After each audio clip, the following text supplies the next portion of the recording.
अस्सलाम वालेकुम students, I hope you are well.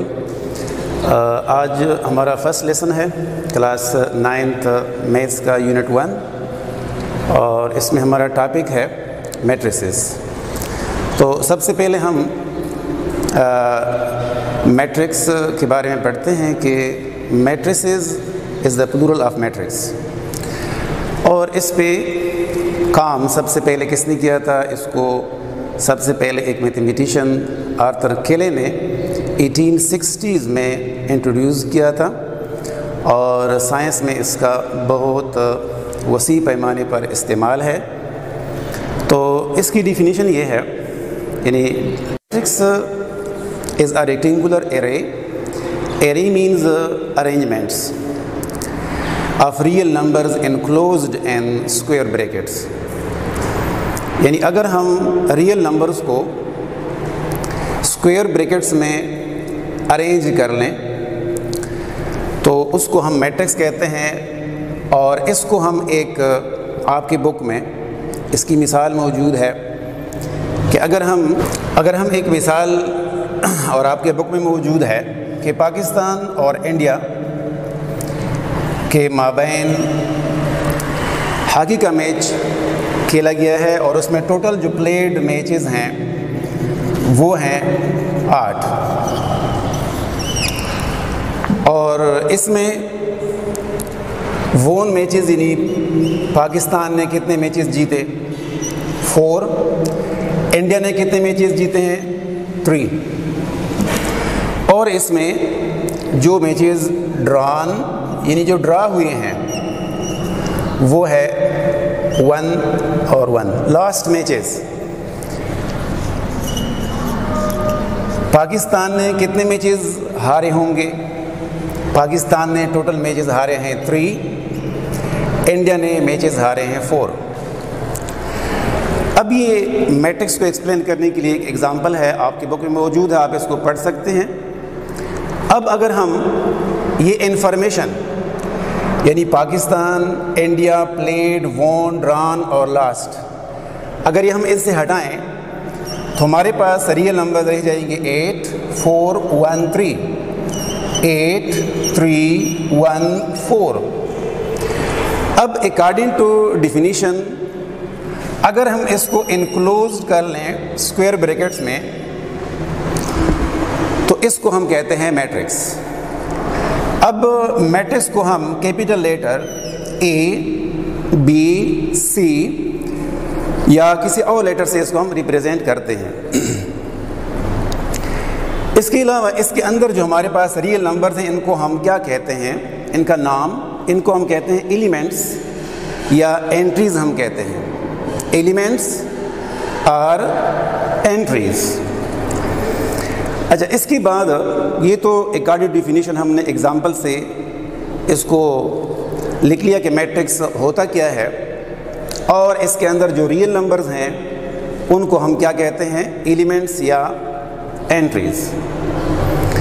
इसके बाद यहाँ पे हमें नज़र आ रहे हैं कि ये 8, 4, 1, 3 ये हॉरिजॉन्टल लाइन में लेके गए हैं। तो जब हम हॉरिजॉन्टल लाइन यहाँ पे हम ड्रा करें तो इसको हम कहते हैं रो। यानी हमारे पास इस मैट्रिक्स में कितने रोज हो गए? First row and second row. इसी तरह अगर हम वर्टिकल लाइन यहाँ पे ड्रा करें तो इसको हम नाम देते हैं कॉलम। यानी इस मैट्रिक्स में हमारे पास टोटल कॉलम्स हो गए 1, 2, 3 एंड 4। इसके बाद नेक्स्ट हमारा टॉपिक है ऑर्डर या dimension of a matrix. Order और डायमेंशन या डायमेंशन ऑफ अ मैट्रिक्स क्या होता है? सपोज हम एक और मैट्रिक्स लिखते हैं जिसको हम B नाम देते हैं, और इसमें हम एलिमेंट्स लिखते हैं 1, 2, 3, 4। तो इस मैट्रिक्स का ऑर्डर या डायमेंशन क्या होगा? ऑर्डर ऑफ मैट्रिक्स ए होता क्या है, सबसे पहले देख लें। Order of matrix A, sorry matrix B, क्योंकि हम इसको बी या ए या सी कोई भी नाम दे सकते हैं। Order of matrix B equal to number of rows by number of columns. तो अगर हम देखिए इसमें हमारे पास कितने रोज हैं, first row and second row. तो row order of matrix B, इसको हम डायमेंशन या साइज ऑफ मैट्रिक्स बी कह सकते हैं। Number of rows and matrix B equal to 2, यानी इस मैट्रिक्स बी में नंबर ऑफ रोज जो हैं वो 2 हैं, and number of columns and matrix B is also 2। So the order of matrix B is 2/2। इसको हम इस तरह भी लिख सकते हैं और इसको हम इस तरह भी लिख सकते हैं। एक अहम पॉइंट कि 2 यहाँ पे लिखे 2 मल्टीप्लाइड बाई 2, इसका मतलब हरगिज़ ये नहीं कि 2 मल्टीप्लाइड बाई 2 इक्वल टू 4, यानी इसका मतलब ये नहीं होता है कि 2 मल्टीप्लाइड बाई 2 इक्वल टू 4, बल्कि इसको हम लिख सकते हैं 2/2। ओके, अब नेक्स्ट जो हमारा टॉपिक है वो है इक्वलिटी ऑफ 2 मैट्रिसेस, यानी 2 मैट्रिसेस कब इक्वल होते हैं। Equality of 2 matrices. Let's suppose हमारे पास एक मैट्रिक्स है ए, जिसमें एलिमेंट्स हैं 2, 3, 5, 4। सेकेंड मैट्रिक्स है बी +0, 4 + 1, 3 + 1। अब हम देख रहे हैं कि ये दोनों मैट्रिसेस इक्वल मैट्रिसेस हैं। क्यों? 2 मैट्रिसेस तब इक्वल होते हैं जब मैट्रिक्स ए और मैट्रिक्स बी दोनों के ऑर्डर्स सेम हों।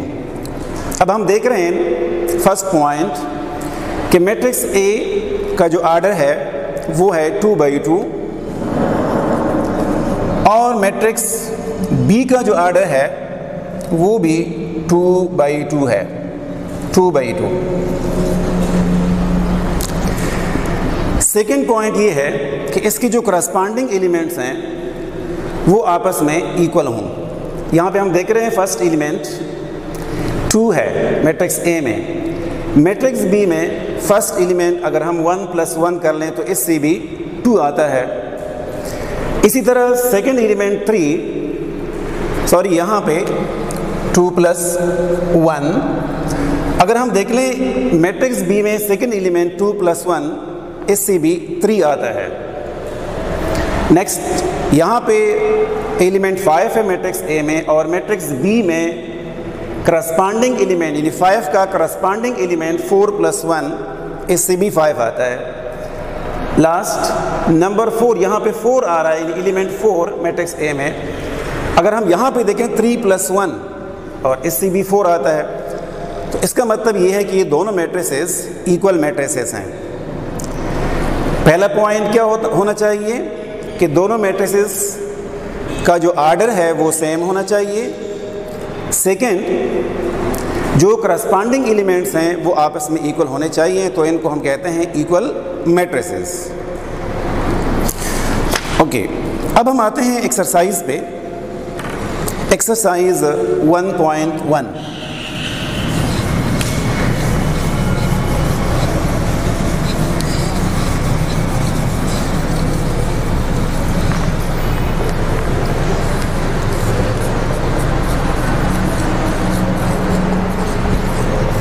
एक्सरसाइज 1.1 में क्वेश्चन नंबर 1। क्वेश्चन 1 में लिखता है कि which of the following are square and which are rectangular matrices. तो स्क्वायर मैट्रिक्स क्या होता है? बाय डेफिनेशन स्क्वायर मैट्रिक्स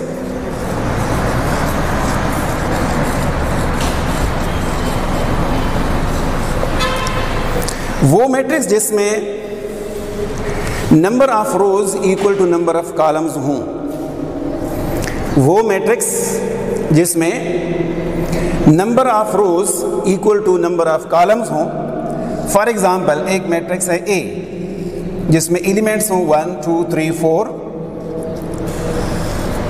इस तरह दूसरा मैट्रिक्स अगर हम लेंगे 1 2 3 4 1 2 3 4 5 6 7 8 9,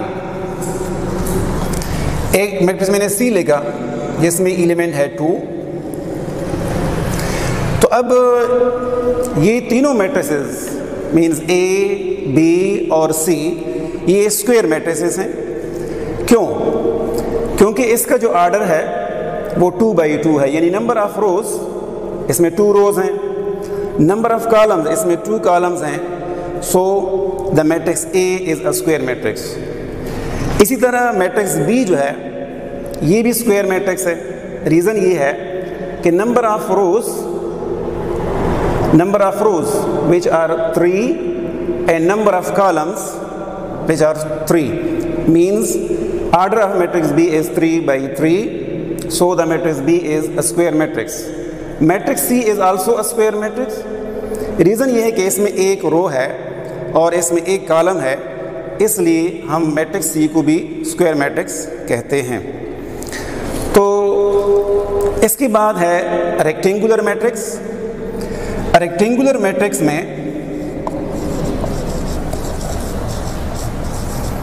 रेक्टेंगुलर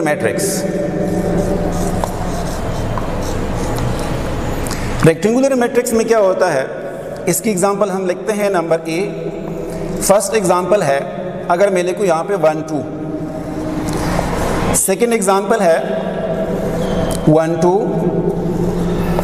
इस तरह ये भी हो सकता है 1 2 3 4 5 6। तो ये है इन तीनों को हम रेक्टेंगुलर मैट्रिक्स या रेक्टेंगुलर मैट्रिसेस, क्योंकि ए बी सी है, कह सकते हैं। रीज़न क्या है? मैट्रिक्स ए में नंबर ऑफ रोज इसमें 2 रोज हैं, फर्स्ट रो सेकेंड रो, और इसमें कॉलम्स की तादाद है 1।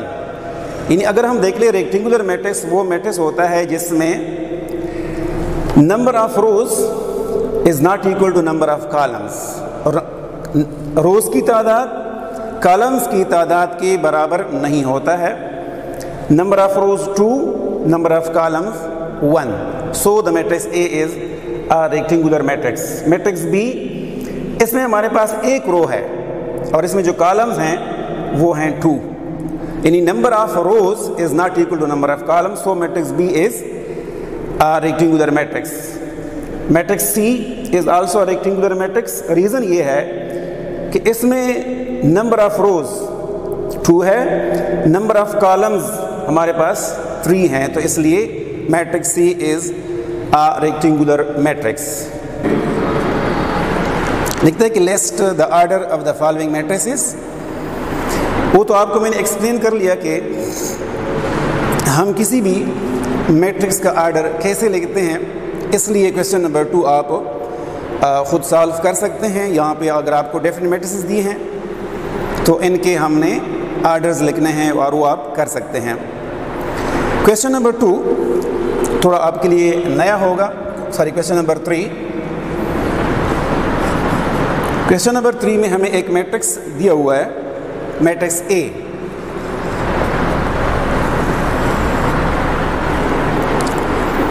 Three 2 minus 4, 3 2 minus 4, second row है -2 5 0, थर्ड रो है 2 1 5 2 1 5, फोर्थ रो है -3 4 6।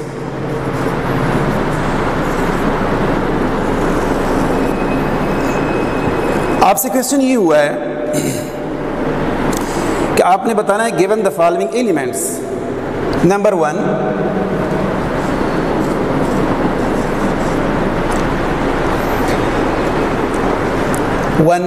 A12 ए हम रियल नंबर के लिए यूज़ करते हैं और 12 का मतलब क्या है, यानी ये A12 एलिमेंट कहाँ पे लोकेट करता है। 1 मीन्स फर्स्ट रो और 2 मीन्स सेकेंड कॉलम। तो अगर हम देखें ये हमारा फर्स्ट रो है और सेकेंड कॉलम जो है वो हमारे पास ये आ रहा है, तो इसलिए A12 का जो एलिमेंट होगा वो हमारे पास 2 आएगा, यानी first row and second column. तो फर्स्ट रो और सेकेंड कॉलम ये है, तो इसलिए हमारे पास जो A12 है वो एलिमेंट होगा 2। सेकेंड लिखता है A23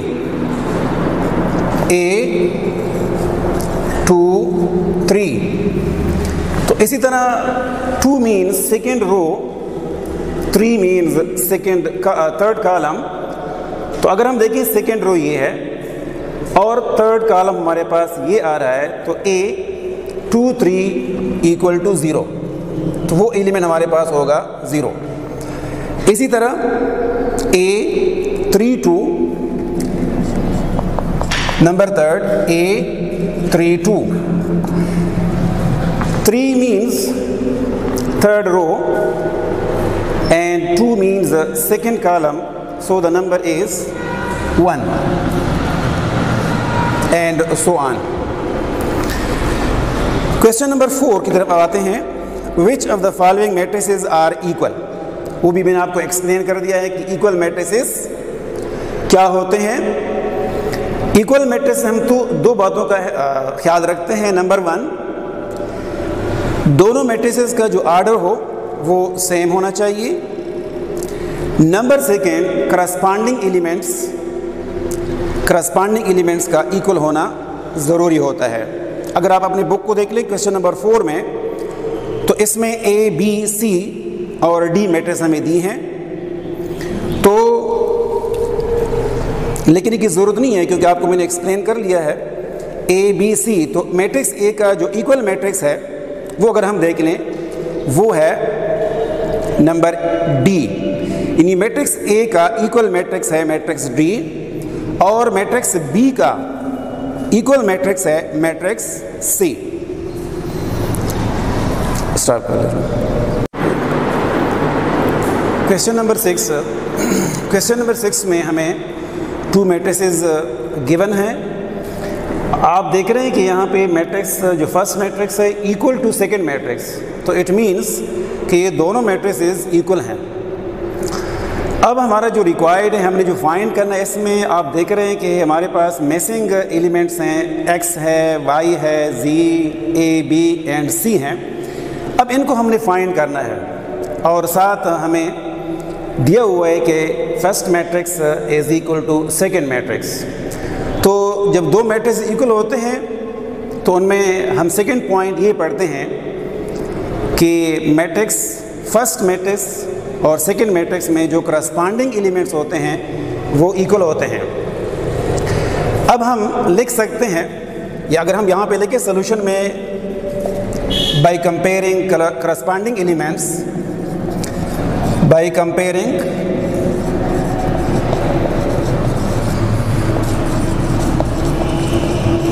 corresponding elements,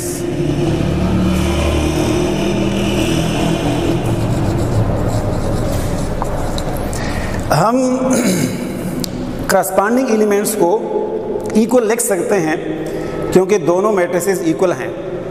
अगर मैट्रिसेस इक्वल ना हो तो फिर हम करस्पॉन्डिंग एलिमेंट्स को इक्वल नहीं लिख सकते। x + 3 = 0, ये हमने ऐसा क्यों लिखा? क्योंकि x + 3 जो फर्स्ट मैट्रिक्स का फर्स्ट एलिमेंट है और सेकेंड एलिमेंट में इस एलिमेंट x + 3 करस्पॉन्डिंग है 0, तो इसलिए हमने लिखा x + 3 = 0। अब हम अगर +3 को राइट साइड पे ले जाएं तो ये हो जाएगा -3। So the value of x is -3। इसी तरह हम लिख सकते हैं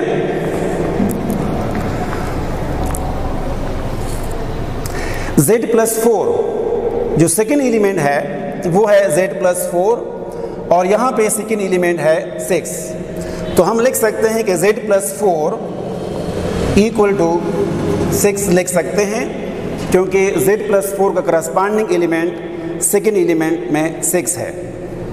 तो z = 6 - 4, so the value of z is 2। इसको हम लास्ट में इसकी वेरिफिकेशन भी करेंगे कि इनकी वैल्यू जो हम फाइंड करते हैं ये सही है या गलत है। थर्ड नंबर पे 2y - 7 का करस्पॉन्डिंग यहाँ पे 3y - 2 है।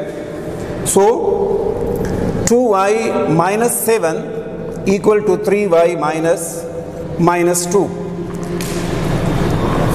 अब हम जो अननोन एलिमेंट्स हैं वो हम लेफ्ट पे रखते हैं और कांस्टेंट को हम राइट पे रखते हैं। यानी हम लिख सकते हैं 2y - 3y = -2 + 7। ये तो आपको पता है कि जब भी कोई टर्म अपना साइड चेंज करता है तो साथ साथ उनका साइन भी चेंज हो जाता है। तो इससे आ जाएगा -y = 5।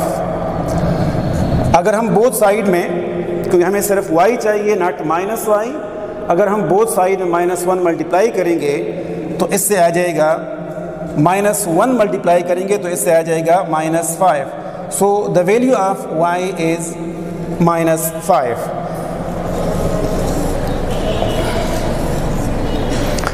इसी तरह हम नेक्स्ट अगर देखें -6, यहाँ पर भी -6 है, इनको कंपेयर करने की ज़रूरत नहीं है। अब आते हैं यहाँ पे जहाँ पे अननोन एलिमेंट है वो कंपेयर करते हैं। यानी a - 1 = -3, a - 1 = -3, a is equal to -3 + 1, so the value of a is -2। Next compare करते हैं 0 को 2c + 2 के साथ।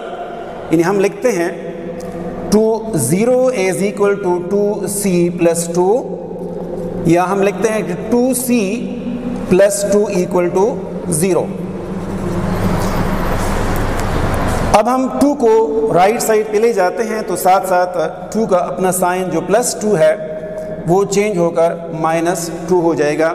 इसके बाद डिवाइडिंग बोथ साइड्स बाई 2, तो 2c divided by 2 = -2 divided by 2। तो c is equal to -1, in the value of c is -1। Last b - 3 compare करते हैं 2b + 4 के साथ। तो लिखते हैं b - 3 = 2b + 4। b, इसमें हम जो अननोन वैल्यूज़ हैं वो हम लेफ़्ट पे रखते हैं और कांस्टेंट को राइट पे। तो ये हो जाएगा b - 2b = 4 + 3, तो ये आ जाएगा -b = 7, या b is equal to -7। So the value of b is -7। तो हमने वैल्यूज़ फाइंड की हैं a, b, c और x, y, z की हमने वैल्यूज़ फाइंड कर ली हैं। अब हम इनको थोड़ा वेरीफाई करते हैं, क्योंकि हमेशा के लिए हम जब मैथ्स करते हैं तो साथ साथ हमें पता होना चाहिए कि हमारे पास जो आंसर आता है उस आंसर को हम वेरीफाई भी करना सीख लें, ताकि हमें फिर बाद में कोई मसला ना हो। पेपर जब हम क्वेश्चन सॉल्व करते हैं तो हमें कोई डाउट ना हो कि मेरा आंसर गलत है या सही है, तो हम कॉमनली अपने क्वेश्चन को वेरीफाई भी करना सीख लें। अब हम यहाँ पे x की हमने वैल्यू फाइंड की है, तो इसी x की वैल्यू जो कि -3 है इसको हम यहाँ पे पुट अप करते हैं। तो -3 + 3 = 0। हम देख रहे हैं कि यहाँ पर भी 0 है, so the value of x is correct. Second हमने z फाइंड किया है, z की वैल्यू 2 है। अगर यहाँ पे हम 2 लगाएं, 2 + 4 = 6 और देख रहे हैं कि यहाँ पर भी 6 है, so the value of z is also correct. Next हमने y फाइंड किया है।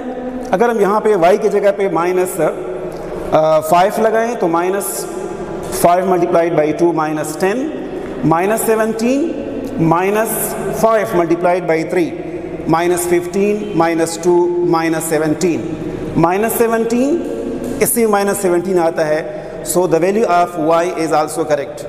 c, the value of c is -1। अगर यहाँ पे हमने इसके बाद a को फाइंड किया था, तो the value of a is -2।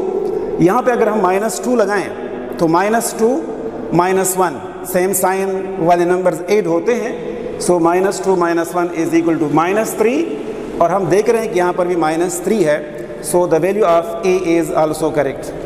Next हमने फाइंड किया है c को।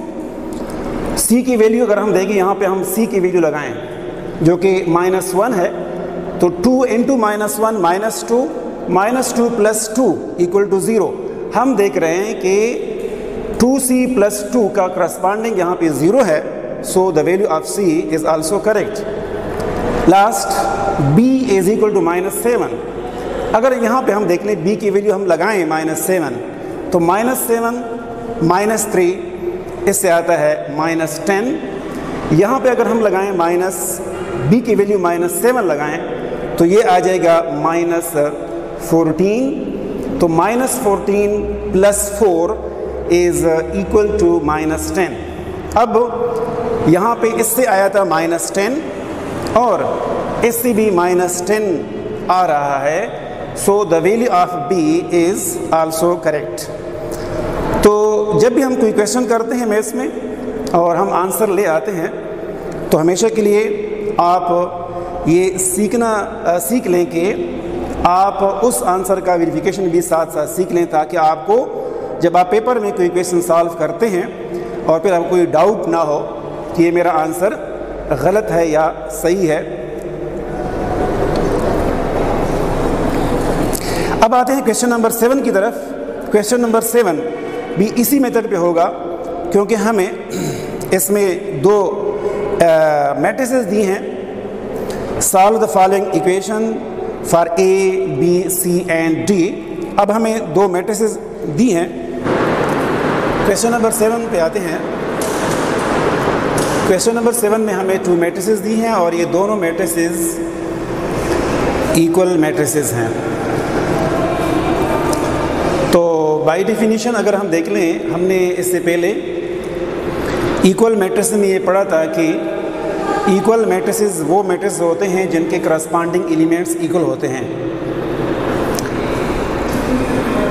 सेकेंड रिक्वायर्ड हमारा क्या है, ए, बी, सी एंड डी। तो अब हम करस्पॉन्डिंग एलिमेंट्स को कंपेयर कर सकते हैं, because both elements are equal. By comparing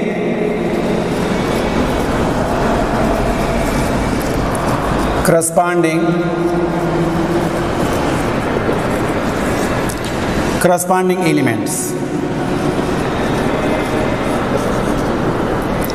a plus b equal to -1। अब अगर हम देखें इस इक्वेशन में हमें a और b दोनों अननोन हैं और ना a की वैल्यू फाइंड है ना b की वैल्यू फाइंड है, इसलिए हम इस इक्वेशन को इक्वेशन नंबर 1 नाम देते हैं। इस तरह b + 2c, b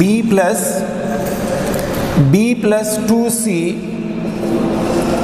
कंपेयर करते हैं करस्पॉन्डिंग एलिमेंट 4 के साथ, तो b + 2c is equal to 4।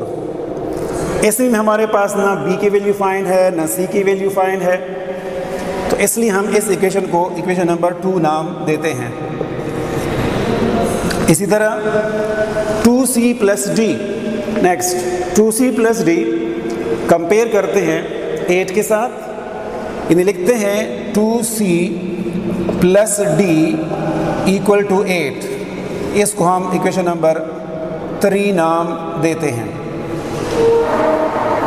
Next 2a minus D equal to 0। इसमें भी हमारे पास न a फाइंड है न d फाइंड है, तो हम लिखते हैं 2a minus D equal to 0। Okay, अब हमारे पास 4 इक्वेशंस आ गए। सिंपल तरीके से इसको सॉल्व करते हैं। अगर हम देख लें इक्वेशन नंबर 1, पहले हम इक्वेशन 1 2 पे काम करते हैं। अगर हम देख लें इक्वेशन नंबर 1 और इक्वेशन नंबर 2, इनमें सारे वैल्यूज़ अननोन हैं, तो हम इक्वेशन 1 और 2 को इक्वेशन नंबर 2 को इक्वेशन नंबर 1 से सब्ट्रैक्ट करते हैं, यानी bye subtracting equation number 2 from 1। या आप ये भी कर सकते हैं, ज़रूरी नहीं है कि आप b को 1 से सब्ट्रैक्ट कर लें, आप 1 को 2 से भी सब्ट्रैक्ट कर सकते हैं। सब्ट्रैक्ट क्यों करते हैं, रीज़न क्या है? अगर हम यहाँ पे देखें प्लस b है, क्योंकि इसमें हमारे पास b है, इधर भी b है, प्लस b, यहाँ पर भी प्लस b है, तो इसलिए हम सब्ट्रैक्शन करते हैं। अगर यहाँ पे माइनस भी सपोज होता, यहाँ पर प्लस भी होता, तो फिर इसको हम ऐड कर दें। By subtracting equation number 1 from 2, subtracting equation number 1 from 2, तो b plus 2c equal to 4, b plus a equal to minus 1। हमने b2 से 1 को माइनस करना है, तो इक्वेशन नंबर b ऊपर आएगा, इक्वेशन नंबर 2 इसके नीचे आएगा। अब हम सब्ट्रैक्शन में साइन चेंज करते हैं, अपना साइन प्लस माइनस हो जाएगा, प्लस माइनस होगा और ये हो जाएगा प्लस, तो इसमें प्लस b और माइनस b कैंसिल हो जाएंगे। इससे आ जाएगा 2c minus a equal to 5। एक नया इक्वेशन आ गया, इसको हम कैपिटल A नाम देते हैं, इक्वेशन नंबर A, या इक्वेशन नंबर 5 भी आप दे सकते हैं। ओके, अब नेक्स्ट हम इक्वेशन नंबर 3 और 4 पे काम करते हैं। तो हम इक्वेशन नंबर 3 से इक्वेशन नंबर 4 को माइनस करते ऐड करते हैं। ऐड क्यों करते हैं? अगर हम देख लें, यहाँ पे प्लस d है और यहाँ पे माइनस d है, जब हम इन दोनों इक्वेशंस को ऐड करेंगे तो प्लस d और माइनस d तब कैंसिल होंगे जब ऐड करेंगे। तो लिखते हैं adding equation number 3 and 4। Equation number 3 है 2c plus d equal to 8। Equation number 4 है 2a minus d equal to 0। Addition में साइन चेंज नहीं होते हैं, तो इसलिए हम plus d minus d cancel करते हैं। इससे आ जाएगा 2c प्लस 2a या 2a plus 2c equal to 8।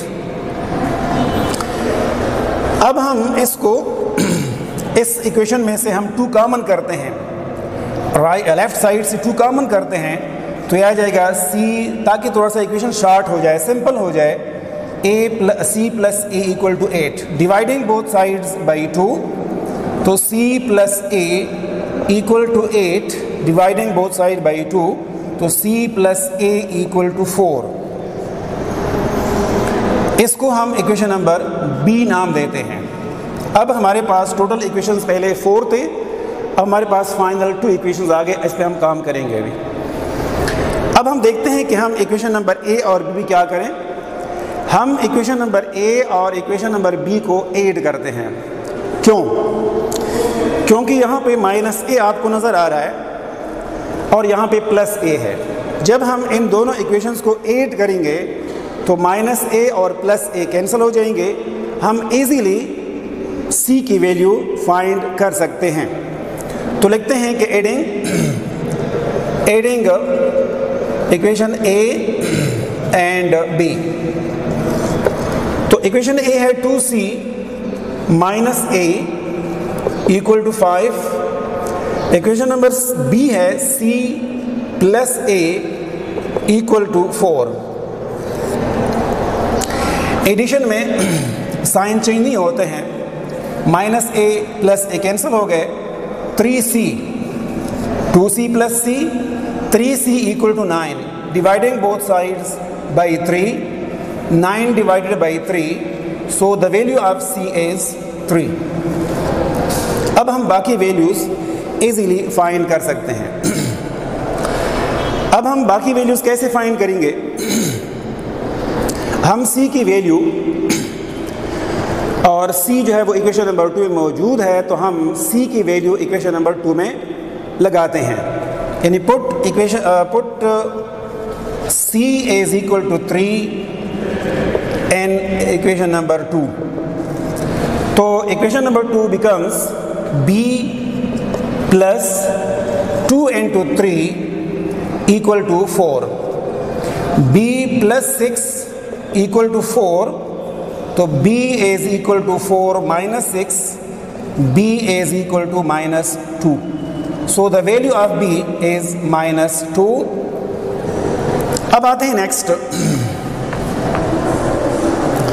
अब हम अगर b की वैल्यू जो कि माइनस 2 है वो हम इक्वेशन नंबर 1 में लगाएं तो हम a को इजीली फाइंड कर सकते हैं। Put b is equal to minus 2 in equation number 1, तो a minus 2 equal to minus 1, तो a is equal to minus 1 plus 2, सो a is equal to 1, in the value of a is 1। अब हम अगर a की value 4 में लगाएंगे तो d फाइंड होगा, या अगर हम c की वैल्यू जो हमने फाइंड की है वो हम 3 में लगाएं तो d की वैल्यू फाइंड होगी। अब थोड़ा सा हम यहाँ पे आते हैं। Put c is equal to 3 and equation number 3, तो ये हो जाएगा 2 into c is 3 plus d equal to 8, 6 plus d equal to 8, d is equal to 8 minus 6, so the value of d is 2।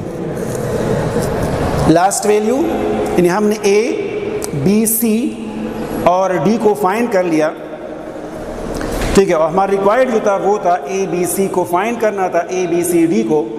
तो ये था इस क्वेश्चन का solution. यानी अब अगर हम वेरिफिकेशन करना चाहें कि डाउट ना हो कि मेरे जो आंसर्स हैं ए की वैल्यू, बी या सी की वैल्यू जो हैं वो करेक्ट हैं या करेक्ट नहीं हैं, तो अगर हम यहाँ पे वैल्यूज़ लगाएं, ए की वैल्यू है हमारे पास, ए की वैल्यू है the value of A is 1 and the value of B is minus 2, सो 1 माइनस 2 माइनस 1, करस्पॉन्डिंग एलिमेंट यहाँ पे माइनस 1 है, इसलिए ए और बी की वैल्यूज़ बिल्कुल करेक्ट है। अब अगर यहाँ पे हम लगाएं b और c की वैल्यूज लगाएं, the value of b is minus 2 and the value of c is 3, तो माइनस 2 यहाँ पे आ जाएगा प्लस 6, तो minus 2 plus 6 is equal to 4, so the value of c is also correct. इस तरह हम d को भी चेक कर सकते हैं। d की वैल्यू अगर हम यहाँ पे लगाएं d और c की, तो c की वैल्यू है 3 2s are 6 और d की वैल्यू है 2, तो 6 प्लस 2 इक्वल टू 8। हम देख रहे हैं कि यहाँ पर भी करस्पॉन्डिंग एलिमेंट 8 है, so the value of d is also correct. अच्छा, ये था आज का हमारा लेसन, यानी लेसन नंबर 1 जो कि एक्सरसाइज 1.1 के बारे में था। उम्मीद है आपको इसकी समझ आई होगी। फिर भी अगर आपको कोई मसला, कोई क्वेश्चन आप करना चाहें तो आप कमेंट्स में हमें वो क्वेश्चन कमेंट्स में कर सकते हैं और हम उसका आंसर फिर आपको देंगे इंशाल्लाह। Thank you.